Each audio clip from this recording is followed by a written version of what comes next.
Marquinho vai fazer o preparo.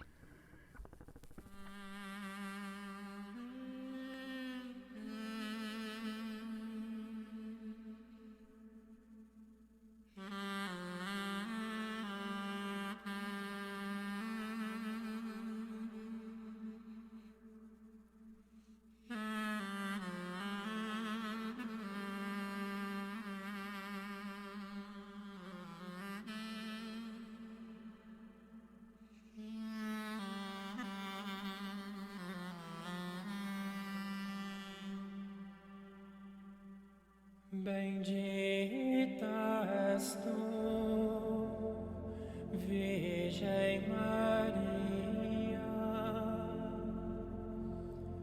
que trouxeste em teu seio o Criador do mundo.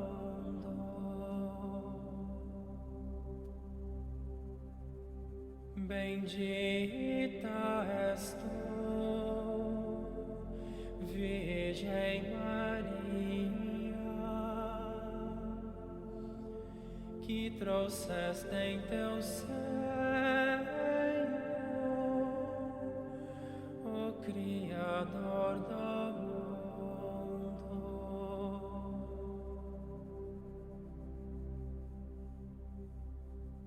Tão jovem que toma a esposa virgem,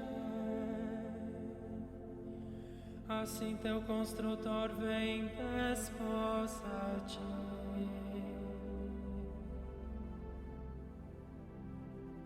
Bendita és tu, Virgem Maria.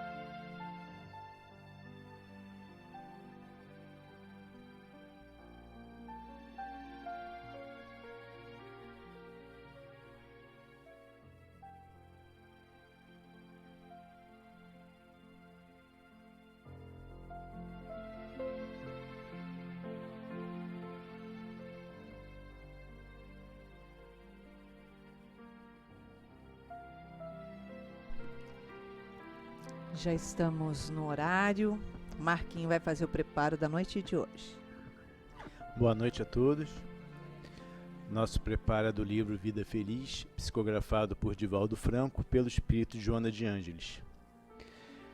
Os maus pensamentos intoxicam a alma, atraem o pessimismo e as presenças doentias dos espíritos perturbados e maus. Mantenha a tua mente presa às ideias positivas, iluminativas, aos programas de enobrecimento, de cuja conduta te advirá o bem-estar íntimo e a alegria de viver. O que pensares com insistência, hoje ou mais tarde se concretizará. Os fatos se corporificam, de início no campo mental, para depois se tornarem realidade no corpo físico. Pensa no bem e banha-te com a luz do amor. Bem, o pensamento tem uma força imensa. Por isso, precisamos ter muito cuidado com aquilo que pensamos, porque muito do que nos acontece foi plasmado por nós mesmos anteriormente, pela nossa própria forma de pensar. Dessa forma, nossa saúde física, mental e espiritual está diretamente relacionada com o teor dos nossos pensamentos. Aquele que sempre acha, diz e repete que acha que vai ficar doente, que algo de ruim vai lhe acontecer, tem grandes chances de passar por essas situações e depois vai dizer: viu, bem que pressentia que isso ia me acontecer, mas na verdade foi ele mesmo que atraiu essas situações para a sua vida com sua forma de pensar. E o contrário também acontece. A gente vê em muitos casos de enfermos que têm como auxílio na sua cura o pensamento positivo de que irão ficar curados daquelas enfermidades. Nós precisamos nos lembrar que atraímos pessoas, espíritos, situações com o nosso teor de pensamento, alimentando círculos viciosos ou virtuosos de pensamentos, sensações e fatos. A nossa felicidade também depende muito da forma que pensamos. Então, aquele famoso exemplo do copo pela metade, muitos vão agradecer porque tem um copo meio cheio, enquanto outros vão ficar revoltados com a mesma situação porque estão vendo um copo meio vazio. A gente deve sempre procurar ver o lado bom das coisas e das pessoas, não ficar remoendo fatos desagradáveis e aceitar sem sofrimento aquilo que não dá para ser mudado. Só depende da nossa vontade, da nossa prática, melhorar o nosso teor de pensamentos e, consequentemente, usufruir de uma vida mais feliz. E uma ferramenta que temos, que muito nos auxilia nesse processo, é o famoso vigiai e orai. Boa palestra a todos. Jesus, amoroso mestre, amigo, que nos abençoa, que nos envolve nesta noite de hoje, onde aqui viemos, Senhor, em busca do seu amor, para sentir a paz que é em Ti, em nós.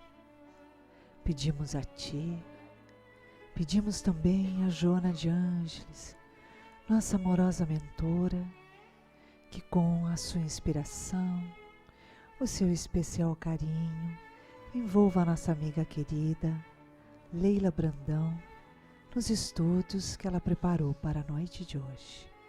Graças a Deus.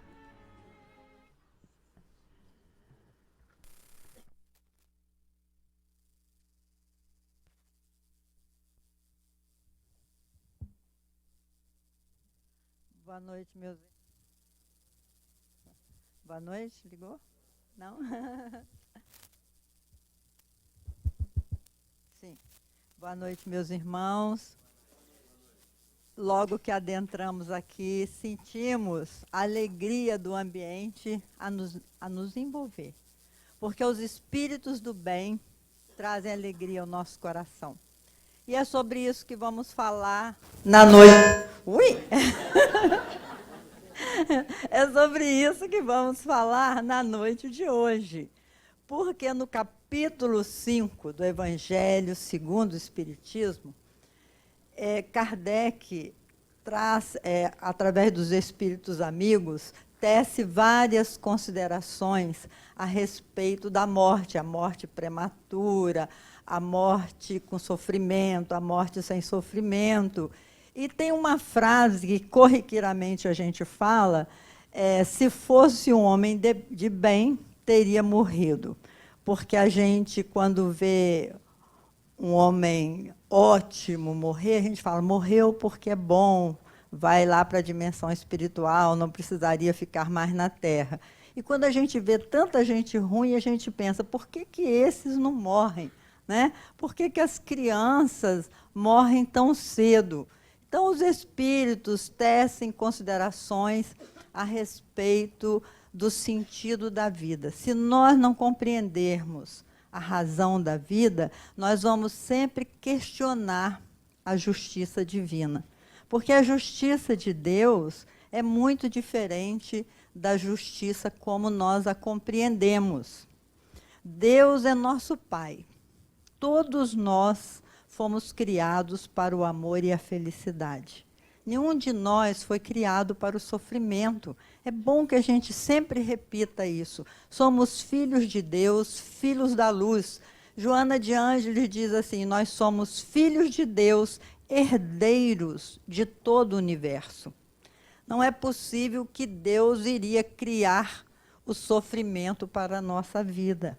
O sofrimento é resultado do nosso tamanho evolutivo.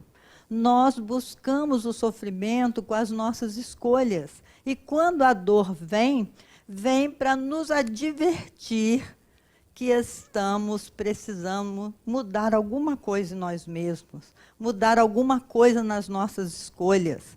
Quando a nossa irmã Iraci falou aqui no início que está oferecendo o trabalho voluntário, a oportunidade da gente servir por amor ao bem, ela sabe, e os espíritos sabem também, por isso trouxeram a bandeira da caridade, fora da caridade não há salvação, porque é através do trabalho no bem que nós vamos nos tornando pessoas amorosas. O amor é o único alimento da nossa alma. Foi para isso que nós fomos criados, para amarmos-nos uns aos outros. Assim disse Jesus na sua máxima maior, na sua síntese maior. E nesse aprendizado do amor, esse aprendizado passa pela fraternidade, pelo trabalho voluntário. Aliás, o trabalho voluntário hoje é um movimento científico, porque através do trabalho voluntário nós vamos nos capacitando a sermos melhores. Tem uma pesquisadora nos Estados Unidos, depois eu volto para o tema, mas eu achei importante a gente falar sobre isso.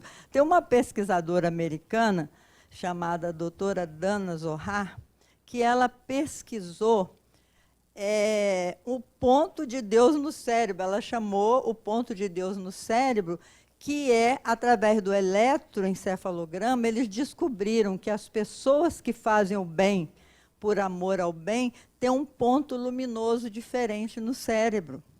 E quando a pessoa faz o bem pelo bem, ela se torna mais bonita, mais disposta, mais saudável. Gente, é um verdadeiro spa. Porque você vai ficar mais bonita, mais saudável, né? Vai fazer o bem onde quer que esteja. Então, é uma descoberta hoje científica. Isso é tão verdade. A minha filha, que mora nos Estados Unidos, em Los Angeles, ela, quando foi para lá, há 9 anos atrás, ela foi para fazer um mestrado. Ela e o marido foi fazer o doutorado. Mas eles passaram um aperto danado, porque vai com pouco recurso financeiro, então tiveram que fazer muitos sacrifícios, se sentiam muito sozinhos. Ela, então, chamava o computador dela de Wilson, daquele náufrago, do filme Náufrago, que o cara lá só conversa, o Tom Hanks só conversava com o computador, e ela ficava conversando com o computador. Hã?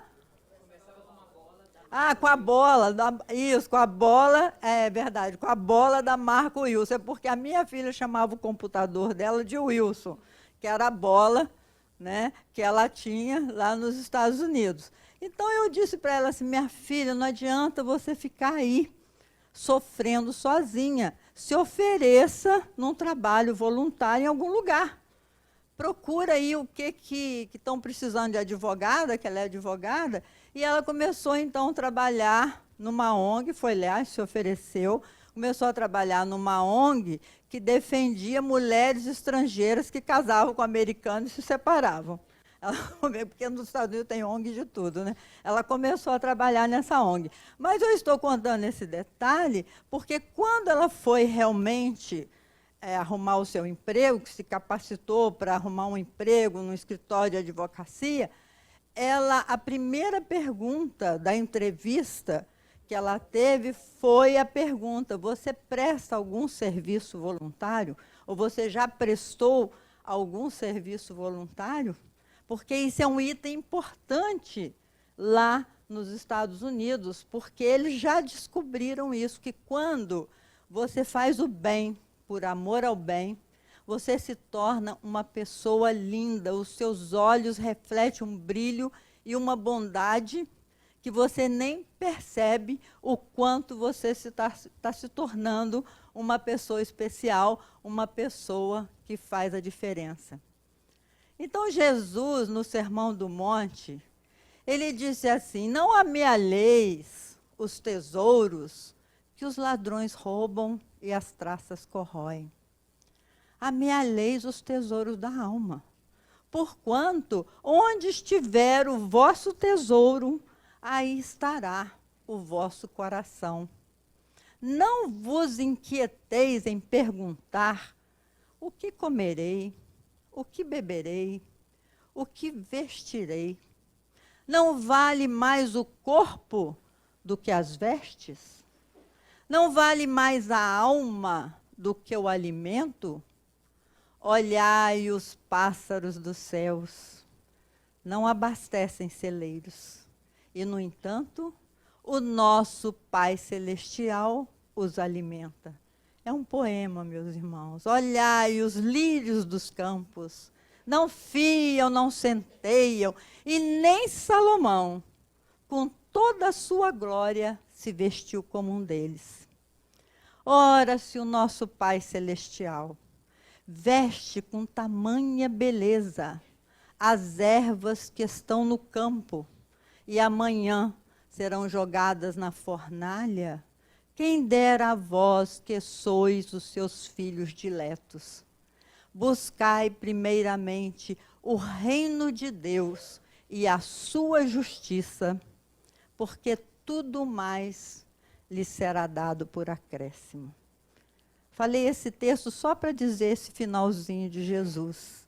Buscai primeiramente o reino de Deus e a sua justiça, que tudo mais lhe será dado por acréscimo. Precisamos compreender a justiça divina, senão nós vamos ficar sem compreender as razões da nossa própria vida. Por que que as pessoas ficam 2 anos dentro de um hospital em estado de coma e não morrem? Por que que uma pessoa jovem, como era o Domingos, aí, o herói da novela, foi mergulhar no rio e morreu, né? Foi chamado naquele momento. Por que acontecem essas coisas no nosso cotidiano? É importante a gente compreender a razão disso tudo. Quando a gente diz assim, se fosse um homem de bem, teria morrido. A gente às vezes fala essa frase, como diz os espíritos, querendo entender por que que algumas pessoas ruins estão aí, bandidos, assassinos e tudo mais, e estão vivos e vivem muito.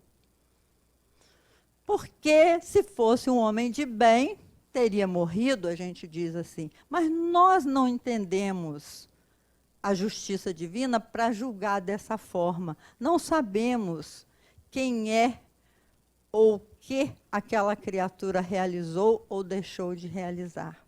Nós somos todos irmãos, quer queiramos ou não. Mas para a gente entender melhor, o livro Boa Nova, que foi uma psicografia de Chico Xavier, Humberto de Campos, conta, narra a vida de Jesus desde o seu nascimento, no livro A Boa Nova.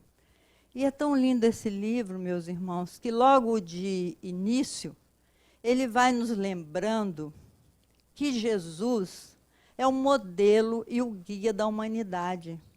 Jesus é um espírito que já naquela época que veio, ele já estava muito mais evoluído do que nós estamos hoje. Jesus curava, só ao encostar as mãos nas pessoas, e a gente vê inúmeras passagens que as pessoas se curavam em contato com Jesus. Ele veio numa missão na Terra para nos mostrar o caminho mais curto da nossa felicidade, para a gente construir a nossa felicidade dentro do nosso coração. Ele veio para a gente buscar essa justiça divina, a lei de Deus que está inscrito na nossa consciência. E já no seu nascimento, conta Humberto de Campos, imagina, o governador do planeta, Jesus, o espírito mais evoluído que a Terra já recebeu. Poderia nascer em qualquer parte desse globo que ele quisesse. Ele escolheu nascer numa manjedoura. Quando seus pais foram convocados para fazer um censo, ele escolheu nascer numa manjedoura. E Humberto de Campos diz, por que que o mestre escolheu nascer nessa simplicidade? Já de início ele trouxe uma lição mostrando que ser um homem de bem não quer dizer que tenha que nascer com todas as pompas. Você pode nascer em qualquer condição, que ser um homem de bem é uma opção do espírito. Não importa onde você vá nascer. Às vezes a gente tenta justificar, fulano é ruim assim porque nasceu com dificuldade, né? Fulano é ruim assim porque não teve oportunidades. Meus irmãos, todos nós temos oportunidades iguais, porque a gente quando dá essa justificativa é porque ainda não compreendemos a nós mesmos, o nosso próprio tamanho e a razão pela qual nós estamos aqui. Porque não é importante onde é que nós vamos nascer ou como é que nós vamos nascer. Não importa isso, Jesus provou isso ao nascer numa manjedoura. E Humberto de Campos vai tecendo essas considerações, levando a gente a meditar a respeito disso. O que nós estamos fazendo ainda aqui na Terra? Tem um grande educador chamado Bruno Bettelheim, era parceiro da Emília Ferreira, que fez o construtivismo, né, trouxe para o mundo o construtivismo, o método construtivista. Bruno Bettelheim, ele dizia assim, o mais importante e o mais difícil a ser ensinado a um ser humano é o sentido da vida. A razão pela qual nós estamos aqui. Há que pensar nisso. Quando o mestre fala que nós deveríamos amealhar os valores que os ladrões não roubam e as traças corroem, é porque esses valores que nós escolhemos, eles vão ficar. Eles não vão conosco. E nós não sabemos se amanhã a gente vai acordar vivo. Pode ser que à noite a gente tenha uma encrenca qualquer e Deus nos chame, né? A gente acorde morto. Pode acontecer. Acorde morto, né? É verdade, acorde morto. Porque aí você vai deixar seu corpo e vai, morri, né? Você se levanta dali. Nós não sabemos. Existe um texto onde Jesus fala de uma forma tão linda, ele disse, naquela temporada, aquele homem colheu tanto, a sua plantação foi tão imensa, tão grande, que ele disse assim, ai meu Deus, eu vou ter um lucro imenso, mas eu não tenho celeiros para guardar tudo isso que eu vou colher. Então ele diz, eu vou aumentar os meus celeiros. E aí disse para si mesmo, esse texto é muito lindo, que ele diz para si mesmo, minha alma, coma, beba, divirta-se. Agora você não vai precisar mais trabalhar, você está livre do jugo do trabalho. Aí Jesus, nesse texto, ele termina assim, que louco, que insensato que és, pois esta noite mesmo Deus chamará a tua alma. Tem até um texto que a Lia Luft, no livro dela, que ela conta que a morte chegou perto de um homem de 40 anos e disse assim, meu irmão, chegou a sua hora. Pode levantar daí, que agora é você comigo. Aí ele falou, meu Deus, pelo amor de Deus, eu não estou pronto. Eu não estou pronto para ir agora, por favor, me deixa ficar mais um pouco. Aí que a morte virou para ele e disse assim, você não está pronto? Não estou pronto, como é que eu vou fazer? Eu tenho filho para criar, tenho meu trabalho, eu tenho tanta coisa ainda para fazer. Pelo amor de Deus, aí suplicou tanto que a morte falou, eu vou consultar o homem lá em cima para ver se você pode ter mais algum tempo aí para fazer isso tudo que você está pensando.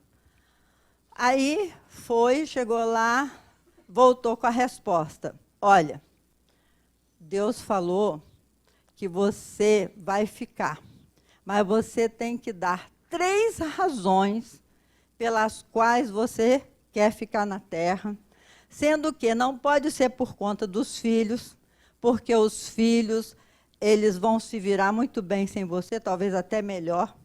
Não pode ser por conta da mulher, porque a mulher viúva fica melhor também. E não pode ser por conta do seu trabalho, porque você sabe que você saindo tem 10 querendo a sua vaga. Então, você arruma aí outra razão para justificar para Deus que você precisa ficar na terra. É tão bonitinho esse conto que aí, certa vez, conversando com o Divaldo, eu falei, Divaldo, qual é o segredo para a gente ter uma vida longa assim? Ele falou assim, é agenda cheia, minha irmã. Mas é cheia de trabalho no bem. Porque aí Deus vai falar assim, nossa senhora, ela tem muita coisa ainda para fazer, então não vou chamar agora ainda não.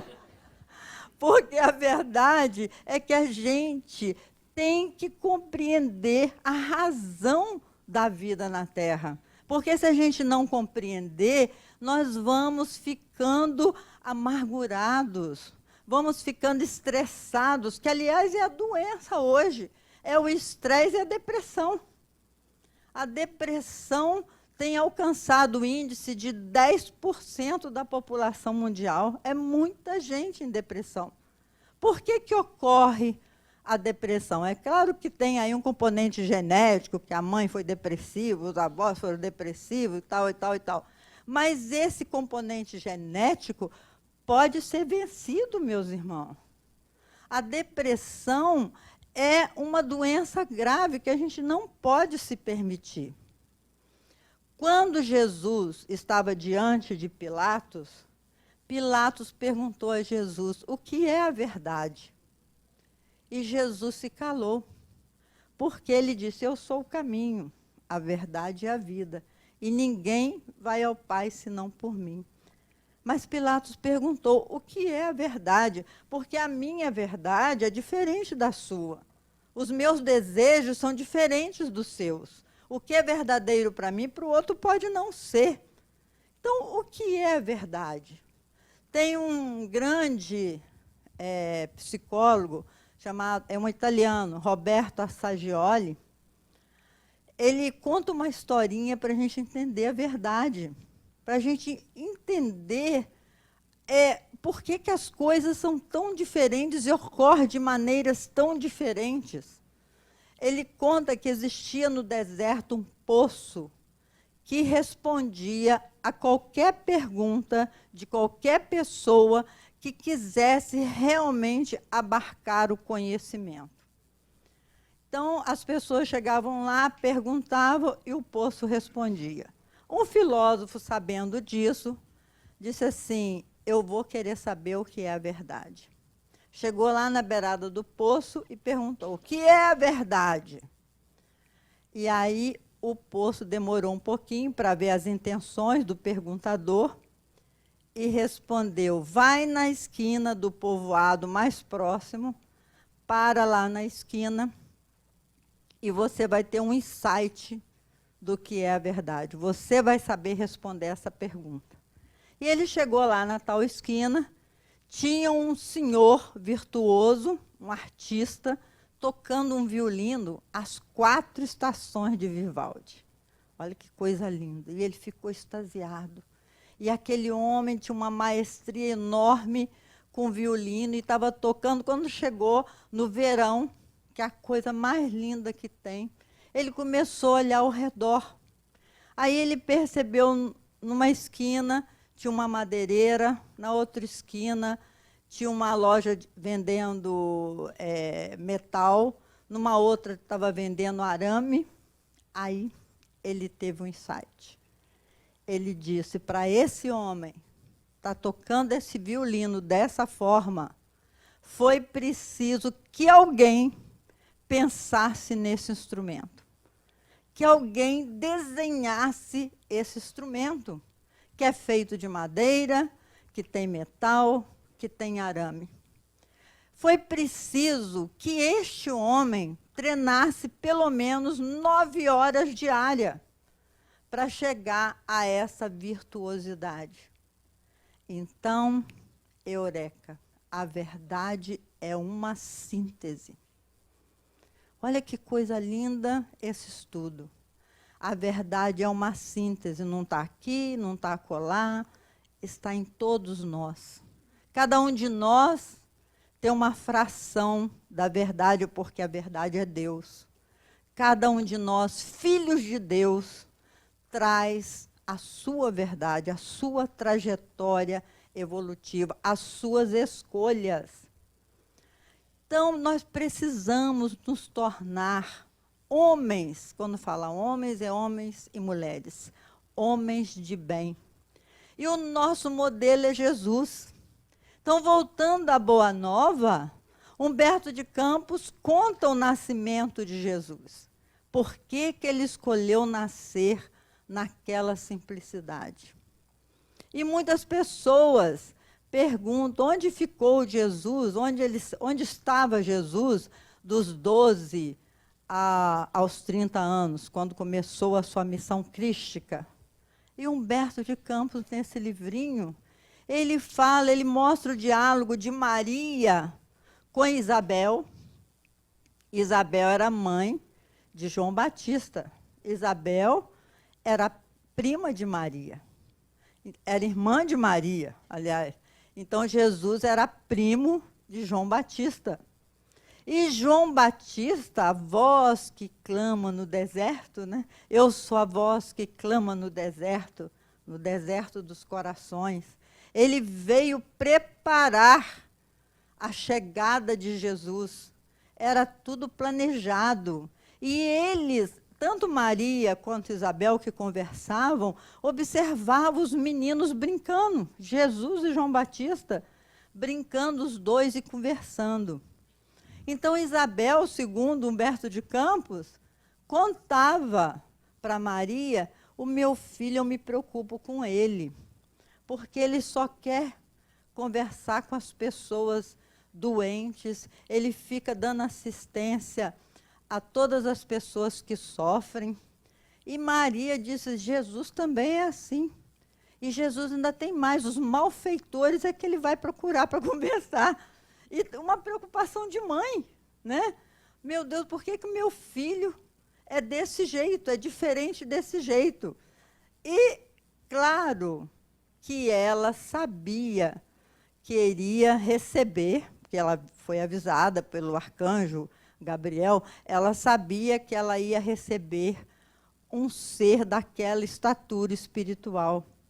Mas como é difícil a gente aceitar que um filho vá sofrer como Jesus sofreu. E ele mostra no livro, com uma grandeza enorme, o que foi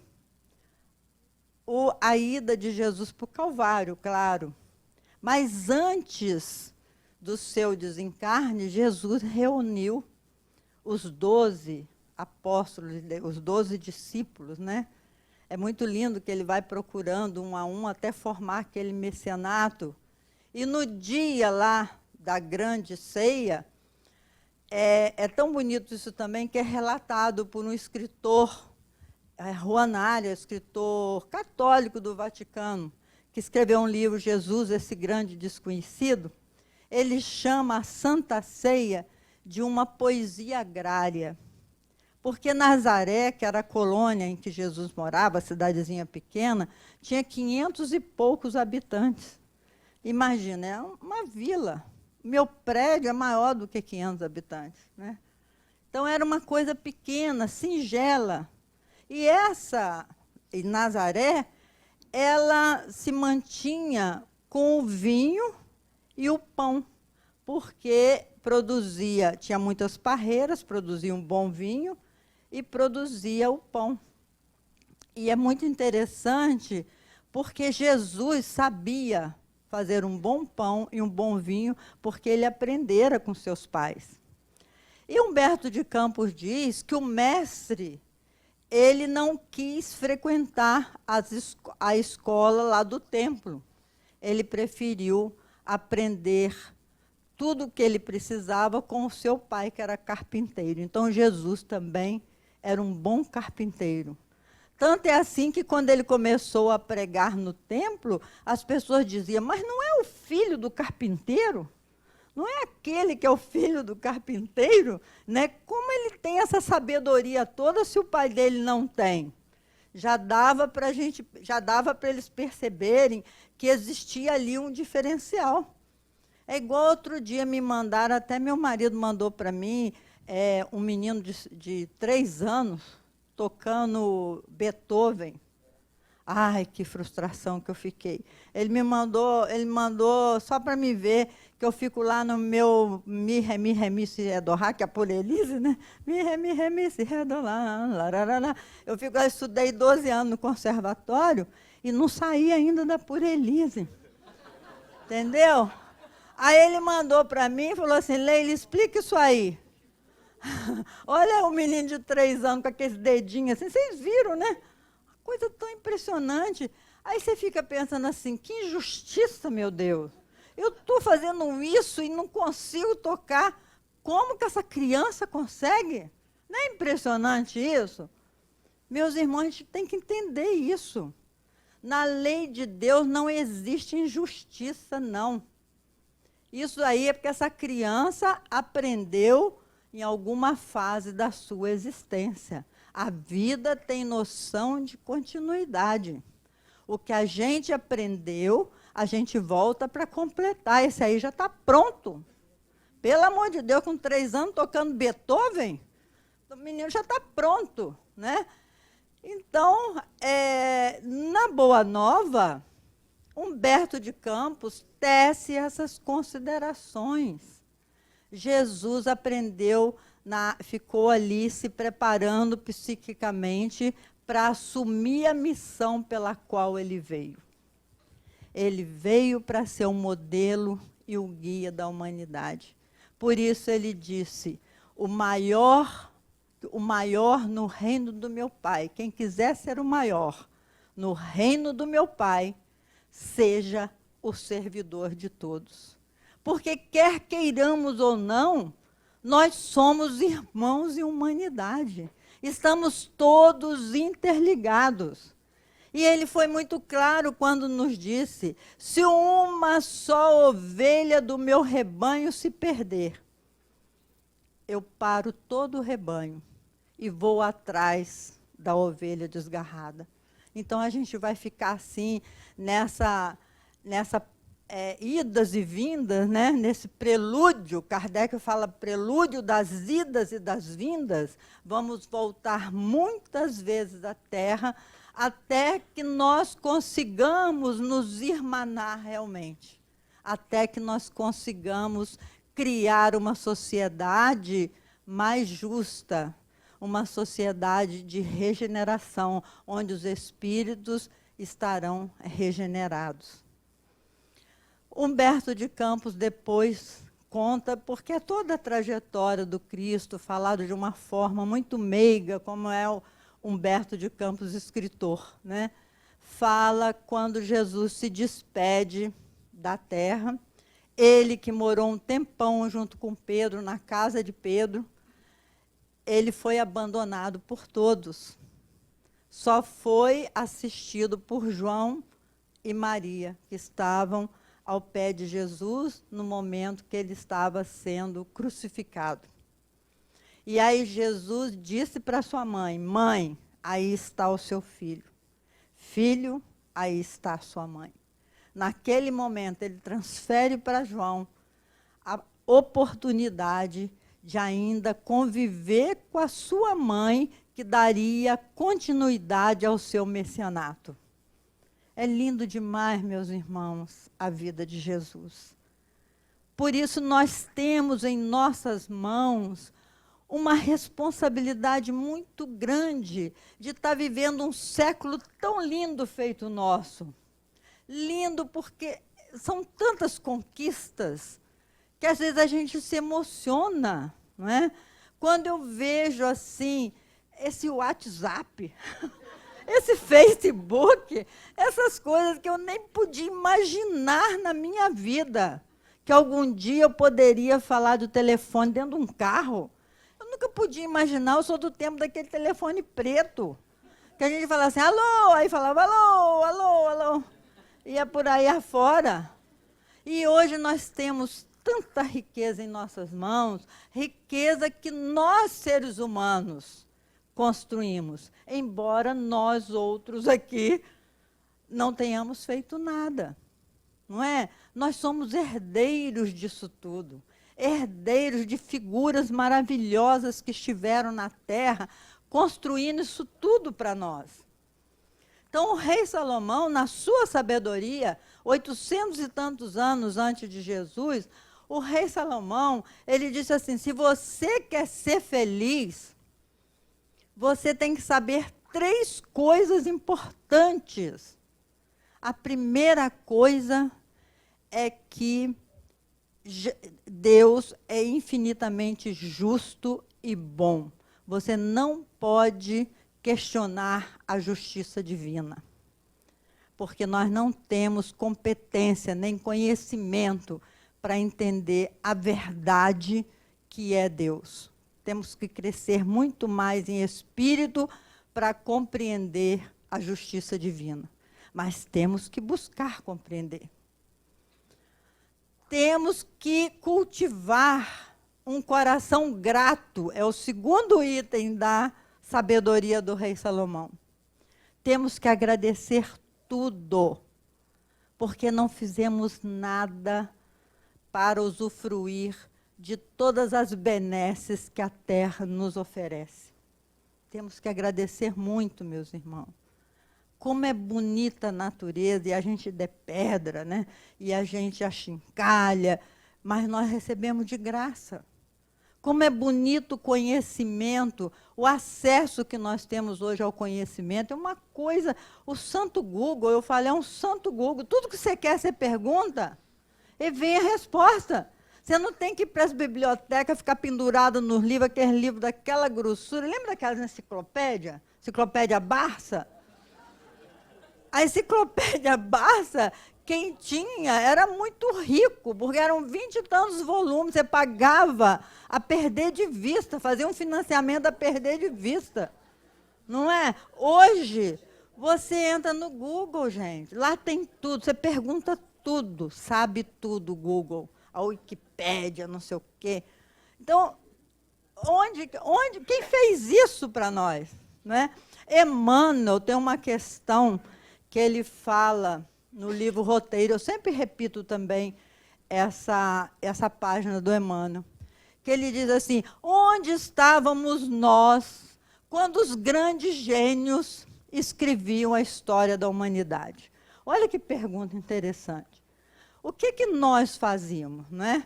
Será que eles foram criados antes de nós? Será que Sócrates tinha uma mente diferente da nossa? Será que Graham-Bell, que trouxe o telefone, a beleza do telefone, o casal que ria, as ondas de rádio, Thomas Edison, a lâmpada, e todos esses mestres, Gutenberg, a imprensa, né? Imagino que era escrever um livro antigamente, né? Com aquelas peninhas assim, faltando tinta. Não, eu também já tive caneta tinteiro. Você sacudia assim para a bicha poder escrever, né? Depois chegou a esferográfica.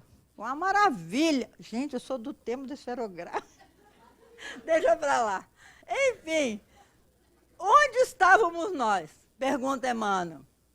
Aí ele mesmo responde. Ele diz, nós estávamos nos saraus das inutilidades, nas festas do nada. Olha que coisa forte, eu adoro uma festa. Festa do nada. Se você peneirar bem as suas festas, não tem nada. Nas festas do nada. Preocupados com o que vestir, preocupado com o que comer, preocupado com o poder. Emmanuel responde isso, a gente morre de vergonha. É mesmo, nós ainda estamos assim. A gente, em vez de pegar o nosso tempo e buscar o conhecimento, buscar a espiritualização, porque o que a gente vai levar são as conquistas morais, não. A gente ainda está preocupado com as roupas, com as aparências. Aí a gente lembra Jesus lá no Sermão do Monte, não vale mais o corpo do que as vestes, mas a gente não quer nem saber esse negócio de corpo, porque se tiver que ser magro e passar fome, fica até como é que chama? Neurético, né? Neurético? Anorético. A gente fica... porque tem que ser magro. Tem que ser magro. Outro dia eu estava lá em Paris com meu marido, porque eu sou chique, viu? Eu estava lá em Paris, e aí tinha um desfile de moda com as moças com as modelos. Oh, gente, pareciam uns ETs, sinceramente. Eram tão magras e tão altas que eu fiquei assim, meu Deus, é ser humano. Eu acho que elas vieram de outro planeta, né? Porque o mundo elegeu isso. Você tem que ser magro, você tem que ter cabelo liso. No meu tempo a gente passava com ferro, porque tinha que ser garota de Ipanema. Então nós ainda estamos assim, meus irmãos. Até quando nós vamos sofrer para aprender os valores reais da existência? É claro que a gente tem que andar como as pessoas do nosso tempo. Jesus andava à moda nazareno, só falta 5 minutos, oh meu Deus. Jesus andava à moda nazareno, né? Nós temos que ter aparência de normal. Até vim falando com meu marido, não posso apanhar muito vento, não, senão vou achar que eu sou obsidiada. O cabelo é desse tamanho. Nós temos que ter aparência normal, né? Assim, temos que viver como as pessoas do nosso tempo.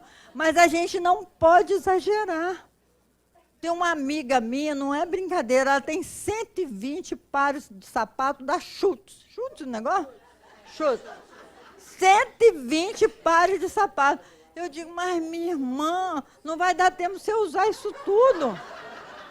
Vão distribuir, né? Não vai dar tempo, mas nós ainda estamos assim, não é brincadeira.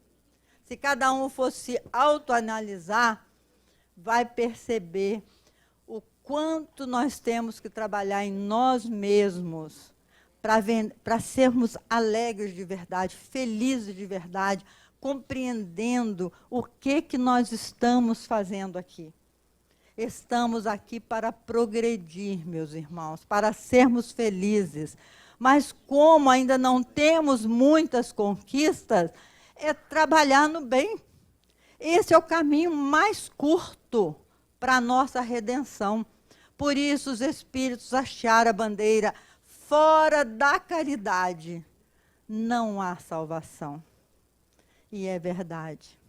Então, em homenagem ao meu querido mestre Allan Kardec, eu vou falar um poema que está no meu livrinho de poesia aí, que vocês vão comprar, para ajudar, né? Ajudar a casa. Eu digo assim para Kardec: em que mundo habitas, missionário da verdade? Que estrela recebe o teu brilho e a tua luz? Sinfonias de anjo compõem tua vida, claridade divina que leva a Jesus.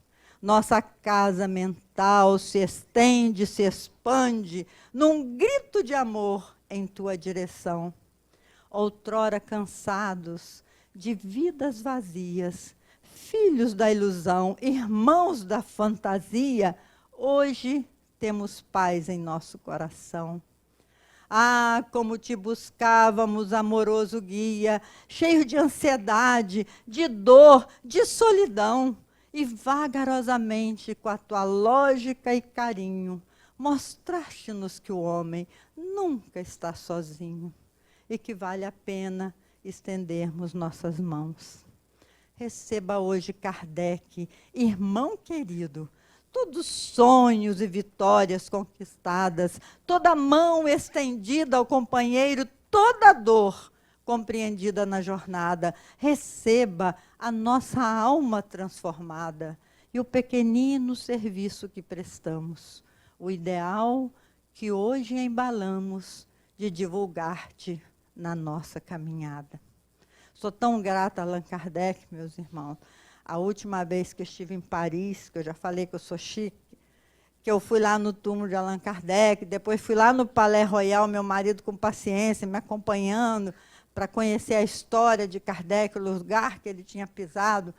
Aí, quando eu cheguei no Palais Royal e vi ali a salinha que ele tinha alugado com seu próprio dinheiro para criar a Sociedade Espírita Parisiense, eu fui ficando tão emocionada com aquilo, que aí eu falei assim, Zé Luiz, meu marido, a próxima encarnação, eu vou nascer nessa terra aqui, tá? Eu vou nascer aqui, vou ser francesa, e vou fazer um busto enorme de Allan Kardec na Rive Gauche. Falei assim. Aí, quando eu falei assim, que eu estava muito emocionada, os espíritos chegaram perto de mim, os amigos espirituais franceses, falaram, mas minha irmã, nós não precisamos mais disso. Quem é que precisa de estátua na Rive Gauche? Eu falei, mas o mundo precisa. Eu não queria perder a pose. Falei, mas o mundo precisa. Mas não é, meus irmãos, nós temos que construir Allan Kardec aqui dentro do coração. É Jesus nos convidando a construir o reino de Deus no coração das pessoas. Muita paz para todos. Que Jesus nos abençoe.